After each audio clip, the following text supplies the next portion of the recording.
Cet homme est resté seul au milieu d'une mer de cendres, là où se dressait autrefois sa demeure de rêve. Ses mains tremblaient de manière incontrôlable. Les lèvres gercées par le désespoir semblaient faites de papier. Le vent violent fouettait les lambeaux de vêtements brûlés qui recouvraient encore son corps, mais il ne sentait même pas le froid. Il ne restait plus que des décombres, de la fumée et un silence cruel qui résonnait comme une phrase. Mikhaïl Arkadievitch, le magnate dont le nom brillait sur les couvertures des magazines économiques, n'était plus qu'un père brisé. Son fils, Lyosha, âgé de 9 ans à peine, est resté à l'intérieur.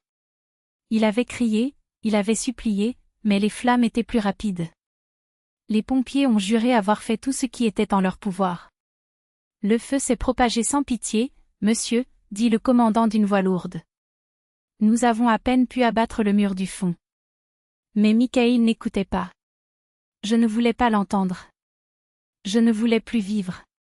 Il avait tout perdu, sa fortune, sa maison, le fils pour lequel il s'était battu au tribunal après le divorce, le garçon dont il avait rêvé l'avenir alors que sa mère, épuisée par son éternelle absence, était partie des années auparavant. Plus rien maintenant. Pas même l'ombre de quelqu'un. Au cours des semaines suivantes, Mikhaïl erra comme un fantôme. Il a loué une petite chambre sale dans un quartier oublié, où l'odeur de moisi masquait l'odeur de la défaite. Tous ses actifs comptes, police, investissements se sont transformés en cendres avec le manoir.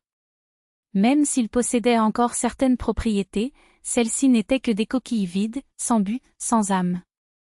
Il n'a même pas répondu aux appels insistants de l'avocat.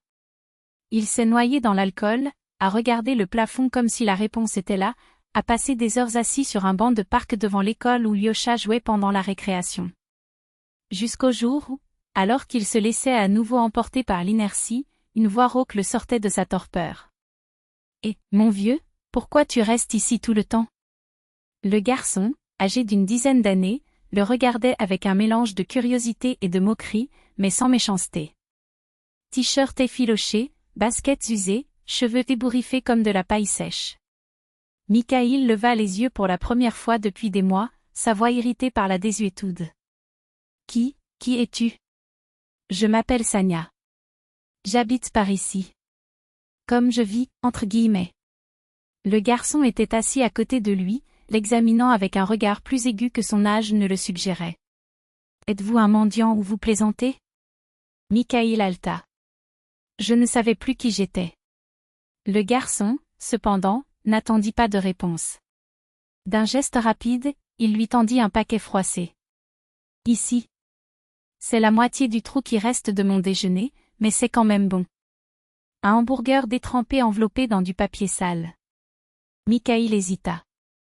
Accepter la nourriture d'un enfant et celui de la rue en plus fut la dernière étape de sa chute. Mais ses mains, comme mues d'elles-mêmes, reçurent le colis. Ils mangèrent en silence. À partir de ce moment-là, Sania a commencé à apparaître tous les jours. Il a apporté des restes de nourriture, a raconté comment il avait volé une banane sur le stand, comment il s'était échappé du gardien du parking, comment il s'était battu pour un coin chaud dans les tunnels du métro. Jusqu'à ce qu'un après-midi, Mikhaïl demande. « Où dors-tu » ? « Là. » Sania désigna vaguement un entrepôt abandonné. « Entre les cases. » « Parfois au sous-sol, quand il fait très froid. » « Et toi ?» ?»« Dans un appartement. » « Du moins pour l'instant. » Le garçon secoua la tête avec incrédulité. « Bizarre, un mendiant avec un appartement. » 2 mois se sont écoulés. Mikhaïl n'allait plus seulement au parc, il fréquentait désormais également l'entrepôt. Il transportait de la nourriture, des couvertures et même un petit radiateur à piles. Je ne pouvais pas expliquer pourquoi. Tout ce qu'il savait, c'est que, chez ce garçon aux yeux brillants et au rire facile, il trouvait un fil de vie dans son monde mort. Puis l'hiver est arrivé. Un froid qui coupait les os, des vents qui hurlaient comme des loups. Un matin, Sania n'était pas dans le hangar. Mikhaïl a tout retourné. La neige tombait en épaisse couche alors qu'il courait dans les rues, fouillait dans les caves, fouillait dans les poubelles. Jusqu'à ce que, dans un couloir souterrain, il aperçoive ses baskets usées. Sania était recroquevillée, frissonnante, les lèvres violettes, la fièvre brûlant sa peau glacée. Mikhaïl l'a récupéré et s'est enfui. Il a crié pour appeler un taxi, mais personne ne s'est arrêté. Puis il a couru. Il courut jusqu'à ce que ses poumons brûlent, jusqu'à ce que ses jambes lâchent. Aux urgences, ils l'ont presque pris pour un fou. Il fit irruption avec le garçon dans ses bras, criant pour appeler des médecins, les yeux injectés de sang de panique. Sania a été emmenée aux soins intensifs. Mikhaïl se tenait dans le couloir, agenouillé, les mains jointes pour la première fois depuis des années. Il a tout promis.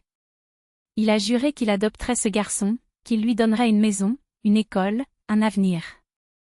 Il ne savait pas d'où il venait ni qui il était, mais une certitude le dévorait, s'il y avait encore une part de sens à sa vie, c'était au-delà de ces portes blanches, entre les tubes et les moniteurs. Les médecins allaient et venaient. Injection, sérum, regard sérieux. Mikhaïl n'a pas dormi. Je n'ai pas mangé. Il tenait l'une des baskets sales de Sania comme s'il s'agissait d'un talisman. Jusqu'au 3e jour, la nouvelle arriva. Il survivra. Suis-je votre parent? A demandé l'infirmière. Je le serai, répondit Mikhaïl, la voix brisée mais ferme. 6 mois plus tard, Sania ne dormait plus dans des hangars. Il avait sa propre chambre, des rideaux rouges, un lit chauffant, un ordinateur, une bibliothèque pleine de livres. Et en plus, des cours particuliers, un professeur de chant, un nouveau ballon de basket. Tout ce dont je n'avais jamais rêvé possible.